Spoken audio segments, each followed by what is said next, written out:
لا يا غدير بشير، بنحكي اذا في شيء بده حكي بنحكي، وبنستنكر اذا كان في خطأ، وعم نحكي وبننتقد الدولة وبننتقدها، بس نقد ايجابي طبعا.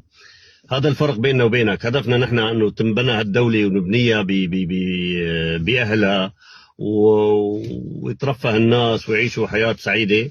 وبين الناس والاصوات الشاذة امثالك اللي اخذ لي هيك دور كيوت، وانسان اخذ دور هيك العلوي الراقي، بس انت والله انجس من ابليس قسما بالله، انت مثل الحي. احكي الحقيقة، احكي الحقيقة. ما هو قصف للمدنيين، لا ما هو قصف للمدنيين، لا هي عبارة عن استهداف وكر لما يسمى سرايا الجواد. مين هذا بشار عبد الله؟ سأل عنه، هذا هو اللي فطس، واللي معه امثاله، يعني 4 5 ماتوا من سرايا الجواد اللي كانوا عم بيستهدفوا الدولة، وماتت حرمي بالغلط نتيجة قصف ونتيجة احتواء للناس الوسخ هذول. طبيعي انه هي موجودة بالمكان اللي صار فيه اشتباك وماتت، واستشهد شاب اللي صار مايته بتسوى لحيتك ولحية كل خنزير مثلك. عم تقول عنهم ارحام نجسه، ما والله انت ابن الرحم النجس، والله انت ابن الرحم النجس، لعنة الله عليك.